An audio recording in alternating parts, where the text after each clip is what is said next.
All right, so what's up, ladies and gentlemen? We are back live once again. Today we're going to have another talking head video talking about something that has really been on my mind for the last week or two, and really was spurred on by, I got home from work one night late, and I was listening to music and just really thinking about how I got started in coins. And naturally, I would always default to the story back. I think I've mentioned this before in a previous video. In 2010, when my friend, who's also a coin collector, ended up getting, who's also worked at a bank, ended up having somebody come in and bring in a whole bunch of 40% halves, and he's like, "Oh my God, you have to come over, you have to see this." And we came, and I came over his house, and he had about 100 of them. It was like the craziest thing I've ever seen because I really wasn't a coin collector at that point.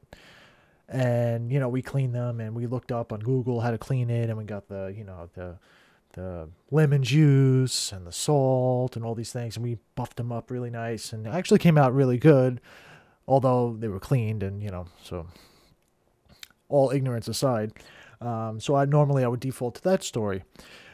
When I really thought about it and really sort of went back in time, so to speak, I really remembered how significant the state quarters, when they were coming out and ultimately were announced and it was all over the news and stuff, how much of an effect they had on me. And actually, in reality, I've been, if I'm obviously going to pull it technically, but I've been a coin collector since I was in my early teenage years. So without further ado, let's sort of hop in the time machine or whatever and go back into the mid 90s. Now, I don't really know all the specifics because obviously I'm a Lincoln Cent guy. I'm not a Washington Quarter guy.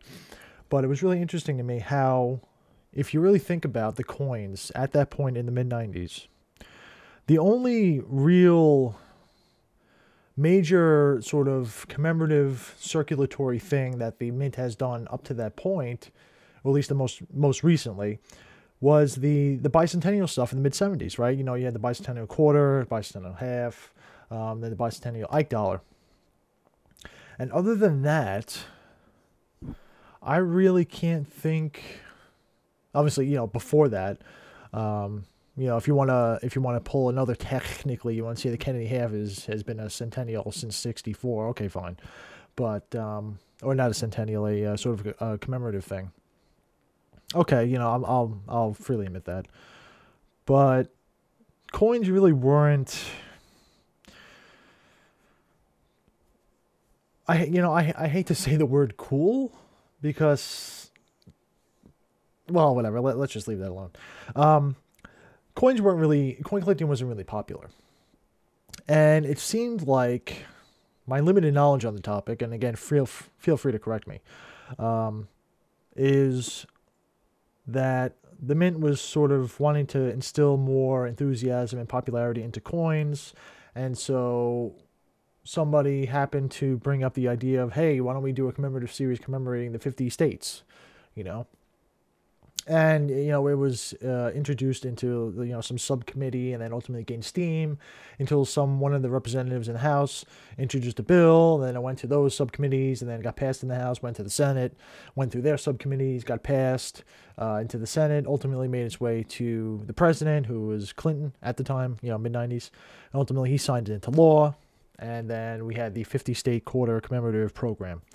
And it was really big news. I mean, something like this really, something of this scope was really never done before.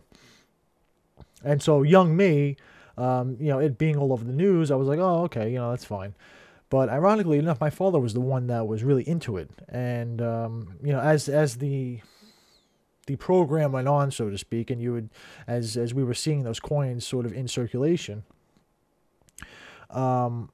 he would set one aside, and we got the folder, and we started filling it in, and so I was really technically a coin collector when in my early teenage years. But anyway, so why, it's really interesting. Why did they pick the quarter? Why didn't they pick the Roosevelt dime? Why didn't they pick the Kennedy half? Why the quarter? Well, again, going back into the mid-90s, if you think about the circulating coinage at that time, you had the Kennedy half, which was dying considerably, to the point where it was actually, it actually stopped, the mint actually stopped making circulating halves in the early 2000s. So that was sort of, falling off a cliff and dying horribly. Nobody was using halves anymore. You look at the Lincoln cent, which was sort of its own thing because everybody loves the Lincoln cent. Moving on. Then you look at the dime, which was, okay. I mean, if you really want to do a commemorative thing, you really want to lean away from the dime because of the fact that it's a small coin. So if you really want to do a series which really emphasizes designs and stuff, you really want to have as big of a coin as possible, right? And so the half's out of the question because no one cares about the half. And I guess the quarter made sense because it was the perfect size and it was the most widely circulated coin at that time. Actually still is, to be a little bit honest. So it made sense. And so I really think that they really knocked that one out of the park in choosing which particular coin or which particular denomination to pick in that case. And I really think that the quarter was a home run in that opinion. So as I go through my notes here, that was really, so yeah, anyway, the point being, as this video sort of stretches longer, and it gets, well, anyway, so I want to hear your guys' opinion. Was the statehood quarter program significant in starting you down your coin collecting journey? So I know it was, as I really think about it, it really was significant for me, and so I imagine that it was significant for other people as well. So as always, ladies and gentlemen, thanks for watching. Remember to subscribe to support the channel, like this video, leave me a comment, tell me what you think about the statehood quarter program and its significance in coin collecting in general. And we will see you all next time. Take care, everybody.